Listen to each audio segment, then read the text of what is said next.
Hello ladies and gentlemen, Panzer here, and today we're going to be taking a look at something that's changed on the PTR for Soldier 76, and this is really a case of how a seemingly small change can make a big difference. Some of you may have noticed that the patch notes detailing upcoming changes included a change to the spread pattern of Soldier 76's heavy pulse rifle.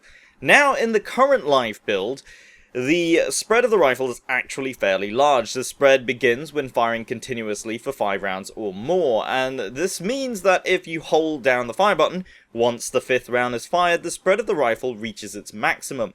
And that maximum spread is quite wide. At around 25 meters or more, the spread is large enough to completely miss most standard-sized targets.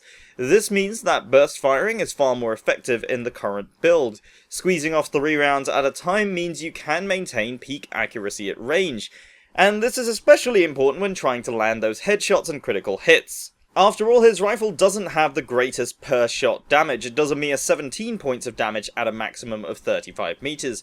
And while that does seem like a long range, it also means that you'll need to land at least half of the rounds in a magazine in order to kill most heroes short of tanks. And as for tanks themselves, you'll need to land every shot, and you'll still be looking to reload at least once. However, landing consistent headshots at your optimal range means you have a maximum damage potential per magazine of about 850 damage, and that's a lot, which is what makes this change so significant. On the PTR, Soldier 76's spread pattern is much narrower. If we put them side by side, you can see just how drastic the change is.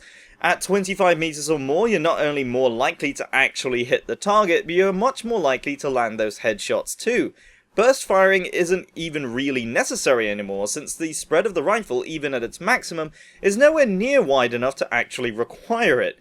Good tracking on target means you're going to land headshots regardless, and the weapon spread isn't going to hold you back.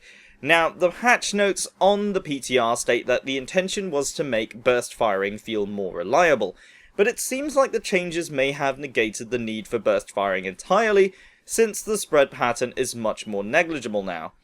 Personally, I'm not the best shot, nor have I ever been the best Soldier 76 player, so I've always basically just emptied the magazine at every enemy I saw, but now it seems like that method might just work now. Of course, it does run the risk of making Soldier 76 appear overpowered now, since his damage output at range will be far more consistent.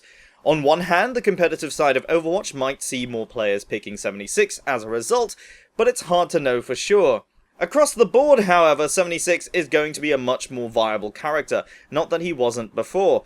He'll be a more consistent counter to Pharah for sure, and much better at picking off longer ranged enemies. The damage fall-off he has might not make him the best at countering snipers, but he'll be able to land enough shots to at least pose a threat to them. But what do you guys think? Is 76 too strong now with these changes, or are you happy to see the improvements? Let me know what you think down in the comments below, and don't forget to leave a like if you've enjoyed the video, and subscribe if you're new to the channel. My name is Panzer, thank you very much for watching, and I'll see you next time.